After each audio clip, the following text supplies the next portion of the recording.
does. That shows you the problem here in qualifying. He picked it up so early, didn't he? You could see the car in front, and then you could literally see the balance of the car unfold, and the rear was all over the place through 9. And it's unbelievable because you think, he's nowhere near the car, but you can clearly see he's losing grip. So, yeah. I would imagine he'll come into the pits here. But lovely to ride on board with the Red Bull after the Renault of Jolyon Palmer. You know, you could just see the difference. It's massive. One driver complaining about the rear end all over the place, and you can see it. As soon as you ride on board, the driver's so tense, so tentative to turn the wheel. He's scared about the rear stepping out at every point. And then you ride on board with Daniel Ricciardo, and he's just placing the car where he wants, not afraid to turn the wheel in. Yeah, just like this as well with Max Verstappen. Who went purple in the first sector, believe it or not. Yes, understeers his way through the first of the chicane there. Looks like he's got a bit more understeer in the car in general than his teammate. The rear kicked out because he used too much curb in turn 8. And in turn 10, yeah, a little bit wide there as well. And lost time as a result, yeah, 4 tenths down after that middle sector. So a strong first sector, but I think the front tyres may be crying enough at this stage in the lap. Yeah, he lost 6 tenths between his teammate's best effort in that middle sector and the one that he's just put in. Really is a circuit where you need the front end to be there. You need to get that rotation in the car, but not be worried about the rear end as well. So that's the compromise. You need to be able to throw the car around like a little go-kart around this track. It did look just a touch light, is that the right word to use at the front? Yeah, light on the front end. Yeah, creating that understeer, and you could just see he was physically having to put in more steering angle than Ricciardo was. I'd say at this point Ricciardo looked like he had the better balance and the better car. Dancing around in slippy shoes rather than... but also he was asking too much of it as well as Max. You know, he's a driver that demands a strong front end, and he didn't have it there. He was hunting for it into the chicane. You could see he just pushed the car in, and the front end said no way. I can't do that. Alonso spent much of this lap behind Danny Kvyat, still 8th fastest for him. So if we look down, Ricciardo, Vettel, Bottas, 2 tenths between them, 3 tenths Raikkonen behind Ricciardo. Hamilton, we haven't seen a proper super soft lap from. I was going to say the Mercs not looking quite as shiny as they were in Silverstone. I mean, we didn't really expect it here. We expected the likes of Red Bull to be fast as well on this track, and I mean, great competition. Like you say, they're separated by just a few tenths, the top runners, but yeah, they're not by no means dominating. Well, Hamilton's just come out of the garage on the super soft tyres, used super soft tyres. There he is on the right-hand side doing his practice start. And Bottas on a time lap. Which is obviously very important around this track to get a good start. Well, it's the 5th longest run down to turn 1 of the year as well. So if you can get a good start, you can make up places, as we've seen. And if you make up places, you're likely to hold on to that for quite some time. Yeah, the man on pole here hasn't actually led lap 1 in the last 2 years. In fact, since Michael Schumacher took pole in 2004, the last man to win the Hungarian Grand Prix and the championship in the same season, only one man has actually won from pole in Budapest, and that's Lewis Hamilton 3 times. That's quite a surprising stat for a circuit it is very difficult to overtake on. Correct. One thing that is normally in your favour here is the undercut, which is quite powerful in the race. Just watching the balance of this Mercedes, looks good. Looks like quite a comfortable car to drive. The rear is in check. Looks like it's full of fuel ants as well. Yeah, he's not really leaning on the car that much. It looks to me like he's in race mode, should we say. Not leaning on the tyres and overstepping on the exits, not putting the tyres through unnecessary punishment. So there's yellow now in sectors 2 and 3. And that is Pascal Wehrlein, and that's a red flag. That Sauber has gone into the tyre barrier. Are they giving the thumbs up? I'm hoping that's a thumbs up. I really am. No, he's moving. That's gone in hard. He's moving, certainly.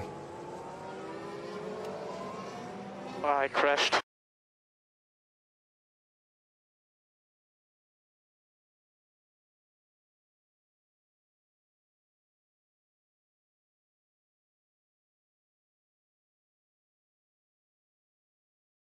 medical centre, Yeah. no doubt. So is that a turn 11? That was turn 11, yeah. Similar to what Giovinazzi did in FP1, but like he said, massive to go in that deep into the tyre barrier there.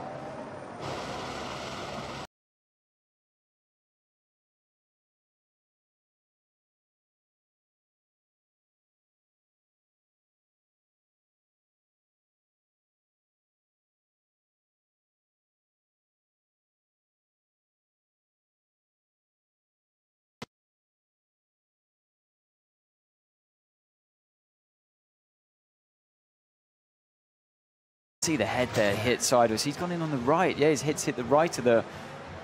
So I just think it was a really unusual angle, but I can see now. I mean, unfortunately for him, he caught the initial snap. You know, the car stepped out and he caught that and then basically ran out of road, and then the car span the other way. Yeah, I'm glad those... So watch again, it snaps when he first turns into the right, and he catches it, then he's going forward, and that ends up going the other way. I tell you what, those marshals standing in the right place as well. There's an escape road there. The temptation could have been to stand in between it, but well done to those boys for being behind the second line of barriers. They know where to stand. Yeah, certainly they're do. briefed properly before. Freddie Vasseur, first day on the job at the racetrack as Sauber team principal, and his driver Pascal Wehrlein being taken to the medical centre, which is just on the inside of the track at the final corner. Whilst the car will be taken across the track, I would imagine, and brought back to the pits as soon as they can. But he has gone in fairly hard. As Wehrlein there. Yeah, in his own words, a massive crash. I think he was right. He's done quite a bit of damage there.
As well. And even when you step out one of these cars, you know, we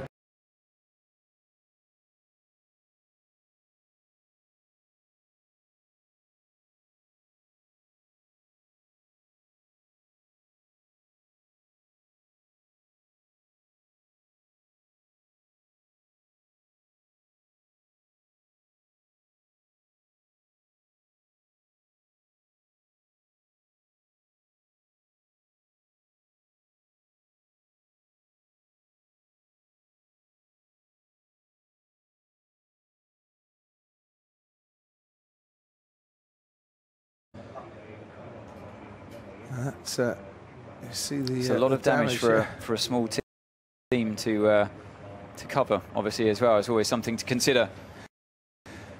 Certainly is. Last classified finisher at Silverstone for the second time this season. Pascal Wehrlein, fastest of them all. And for the second time today, we have a red flag here at the Hungarian ring. Cars back in the pit.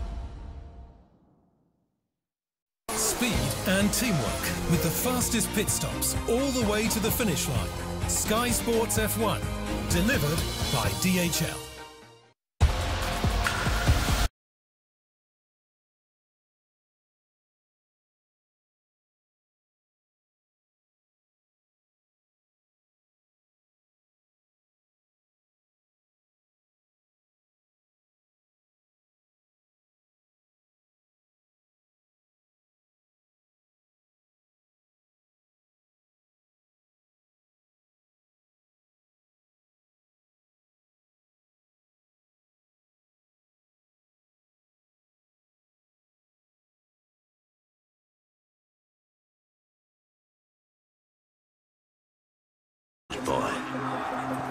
When I cannot immerse myself entirely in sport,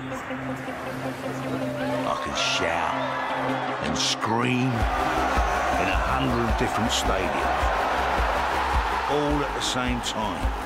I am a member of the world's favourite online sports betting company, and I gamble responsibly at Bet365.